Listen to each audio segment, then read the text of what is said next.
Barbara Jean giving us a talk on fear not, my apologies. Fear not is a shadow. And I would have loved Barbara Jean to have been able to be here in person. And some days she can, and today she wasn't able to. So we have a recording, and I know that, you know, she's with us in spirit. We're with her. And even watching the recording is like having her right here, right now with us in our space. So we are grateful. Enjoy. Fear, false evidence appearing real. Wow. I think sometimes we forget that, Cheryl, that, you know, the things that we fear. can you turn up your volume? My volume? Yeah, it's sounding very quiet. Okay. Are you talking about my Zoom volume? I think so. Okay. Thank you.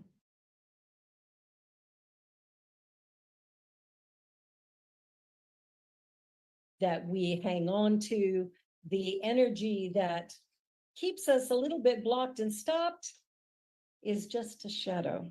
There's nothing real about it. Fear, false evidence appearing real. Wow. I think sometimes we forget that, you know, the things that we fear, the things that we hang on to, the energy that keeps us a little bit blocked and stopped is just a shadow. There's nothing real about it. It's false evidence appearing real. There is the story of the cave, which Plato begins by, you know, having Socrates ask Glaucon to imagine a cave where people have been imprisoned from childhood, but not from birth. These prisoners are chained so that their legs and necks are fixed, forcing them to gaze at the wall in front of them and not to look around the cave at each other or themselves. And behind the prisoners is a fire. Now, between the fire and the prisoners is a raised walkway with a low wall, behind which people walk carrying objects or puppets of men or other living things. The people walk behind the wall so their bodies do not cast shadows for the prisoners to see, but the objects they carry do. The prisoners cannot see any of what is happening behind them. They are only able to see the shadows cast upon the cave wall in front of them. The sounds of the people talking echo off the walls. The prisoners believe these sounds come from the shadows. Socrates suggests that the shadows are reality for the prisoners because they have never seen anything else. They do not realize that what they see are shadows of objects in front of a fire, much less that these objects are inspired by real things outside the cave, which they do not see. Socrates then supposes that the prisoners are released. A freed prisoner would look around and see the fire. The light would hurt his eyes and make it difficult for him to see the objects casting the shadows. If he were told that what he is seeing is real, instead of the other version of reality he sees on the wall, he would not believe it. In his pain, Socrates continues, the freed prisoner would turn away and run back to what he is accustomed to. What he is accustomed to. We look at the world around us and we believe that everything that we see is real, that it's what has power, it is what has meaning. But what if everything we see around us is merely the shadow of a previously held idea? That it's already been formed, and that in order to form something new, we must look in a new direction. As we go within, as we look within ourselves, we begin to see a pathway forward that is very different than maybe what we've been seeing projected in front of us. Socrates goes on to say, suppose that someone should drag him by force up the rough ascent, the steep way up, and never stop until he dragged him out into the light of the sun. The prisoner would be angry and in pain, and this would only worsen when the radiant light of the sun overwhelms him and blinds him. Slowly, his eyes adjust to the sun. First, he can see only shadows. Gradually, he can see the reflections of people and things in water, and then later see the people and things themselves. Eventually, he's able to look at the stars and the moon at night until finally he can look upon the sun itself. Only after he can look straight at the sun is he able to reason about it and what it is. You see, as we begin to awaken, as we begin to recognize that everything we see, touch, and feel has already been created, but was created from the imagination, was created from the divine within us. Everything comes from the infinite. Everything comes from the source of creation, this divine intelligence. Everything comes from there. So when we look at the world around us and say things like, I'll believe it when I see it, truth is, we're not going to see it until we do believe it. There's a shift that has to take place. And when we shift our consciousness from doing to being, we allow ourselves to go back to that infinite source of, and that well of wisdom that is within us, so that we might create that which is ready to be birthed. Something new, something beautiful, something wonderful. Life is happening through each and every one of us. And as we acknowledge that and recognize that, we can begin to live in a little bit different way. We can start to look at the world at what it really is, that everything that's already created is in the process of deterioration. Everything, right? Everything starts off young and new and beautiful and fancy. And then over time, it changes, it gets a little darker, duller, and things pass away. People, animals, items, everything changes. Just like our opening song, everything must change. The reality is, everything is changing. Everything is changing. And sometimes we're not fond of change. Okay, all the time we're not fond of change. We tend to look at change and go, oh no, not this again.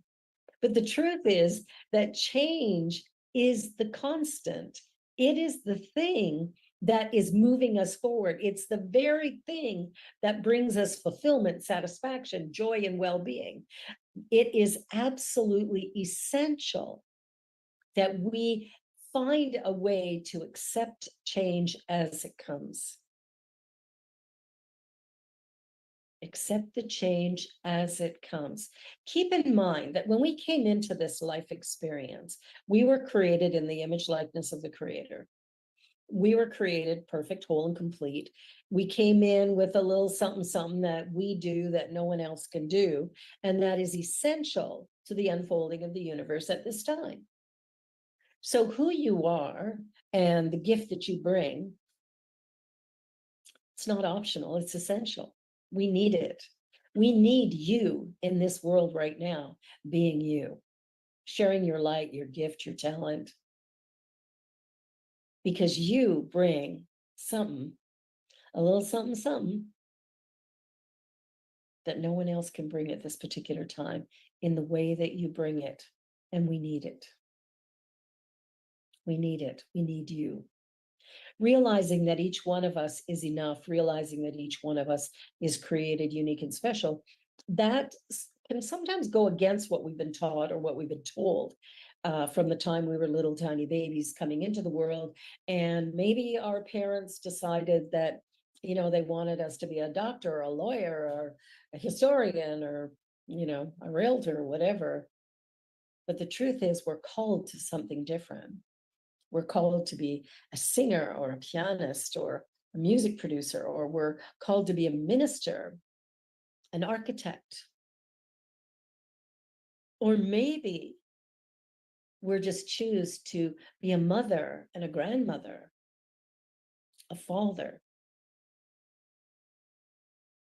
Listening to the calling of our own heart, our own path, is what's important on this life journey. When we come to recognize that we are part of something much bigger that there is in fact only one thing going on, which we can call God or spirit or universe, first cause. We can call it late for dinner. Oh no, don't do that. We can call it whatever we want. The fact of the matter is, whatever name we use cannot describe it. Can't describe it because it's infinite. It's beyond the scope of our finite experience and expression.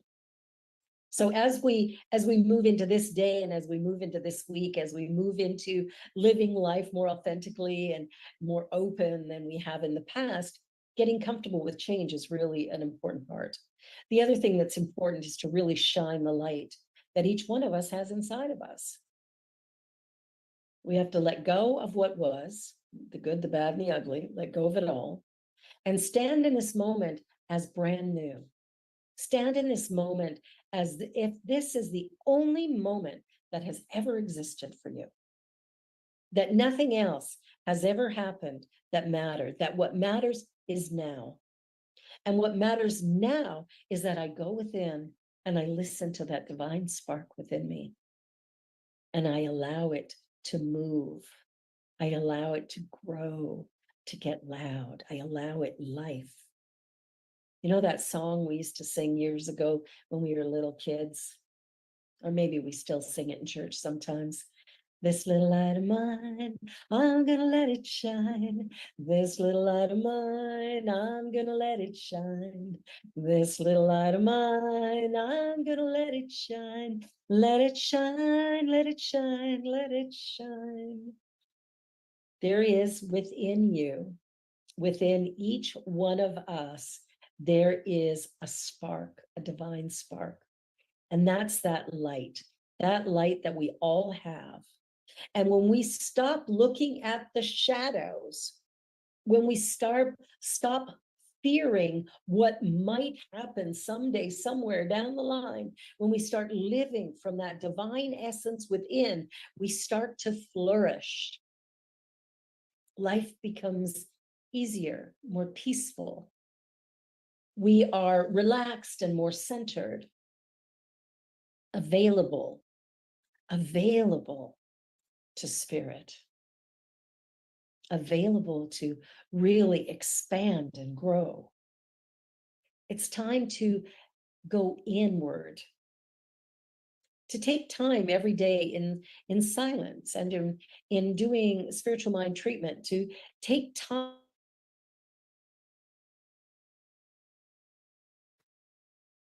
that we are created perfectly. And it doesn't matter what that looks like. I know that you are enough, that you are a blessing and a gift, that you are all that you've ever needed to be, all you will never need to be, that everything you have need of, you already have it. You came into this life with it. And so we turn to it now. We turn to that essence and we listen. We listen to that still small voice, you know, that voice of intuition that says, oh, hey, why don't you call Mary? And you think, whoa, I haven't talked to Mary in years. Can't really call now because it's been so long. No. The intuition was call Mary. Follow it. Follow the guidance of that inner spark. Follow the guidance of that imagination that you have. You know, electric cars didn't exist until somebody imagined they could. Skyscrapers, giant condominiums never existed until somebody said, hey, we could build up instead of out. We could house more people that way. The idea of a chair. Where did a chair come from? Well, somebody got to an age where they didn't like sitting on the ground or on a stone, so they made a chair. Imagination moves us forward. Imagination is the creative faculty that allows us to create from the invisible that which will become visible. You see, the journey that we're on is not by accident, but it is absolutely by divine appointment.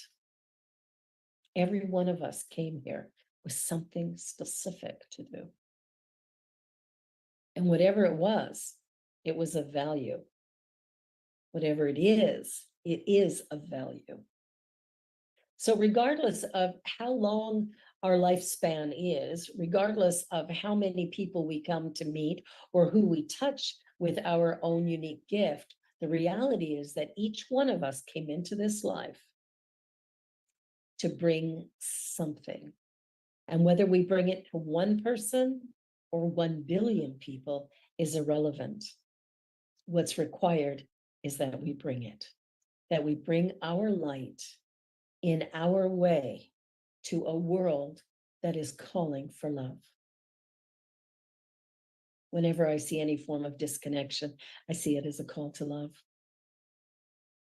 So if we were to love rather than fear, we were to allow ourselves to be fully present in life as who we authentically are, without worrying about who likes us or who doesn't, who approves of our choices or who doesn't, but rather we allow ourselves to listen to the still small voice of the divine within and follow the prompts that we get. What happens is life gets easy. It gets easy, it gets beautiful. It is absolutely remarkable what occurs. So I invite you to explore your life experience. Notice if you're jumping from the shadows, if you're seeing things that make you fearful. And if so, I invite you to sit and settle. And maybe close your eyes and quiet your mind to just shut out the outside world. And breathe in deeply.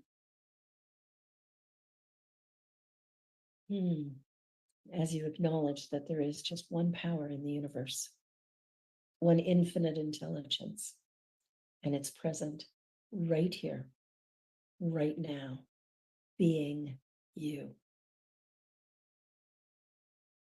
Yes, it is right here, right now, being you.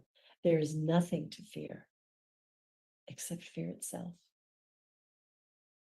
Let us go into a meditation, and I want to invite you to just close your eyes if you're comfortable.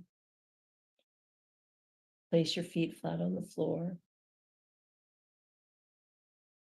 Relax your body. And take a deep breath in.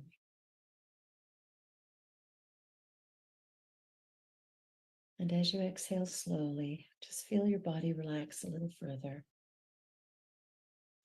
Another deep breath in. Slowly release. And in this place of relaxation, I invite you to imagine space.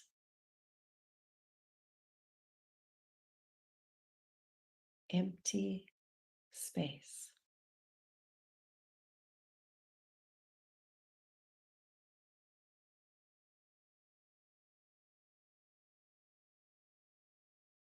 Empty space, nothing in it, not a thing.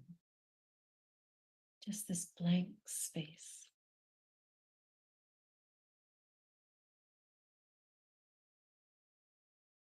And as you relax into that nothingness,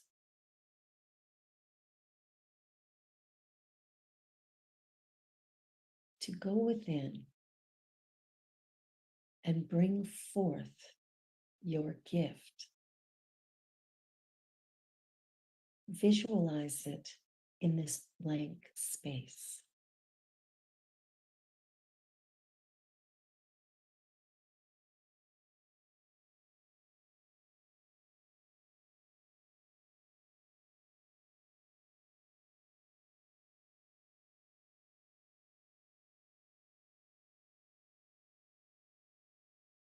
Visualize every detail.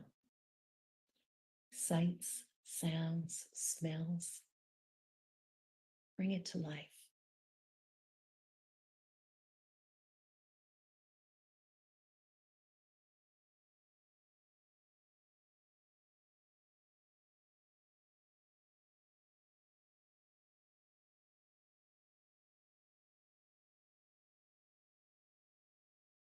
create an intention to be who you are every moment of every hour of every day.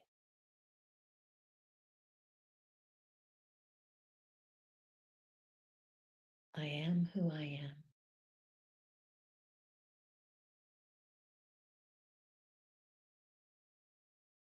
I am who I am.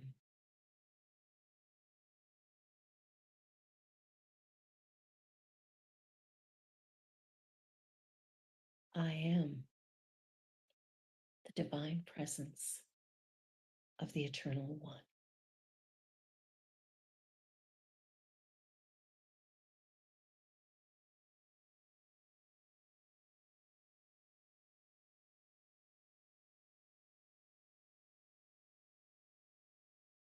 It is in that knowing that as I move forward today, I do so with faith, with power, with presence. For I know that all that I am and all that I do comes from the one source, the one power, the one presence.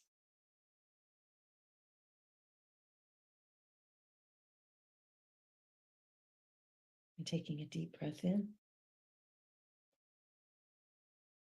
And as you exhale, just allowing yourself to come more aware of this moment.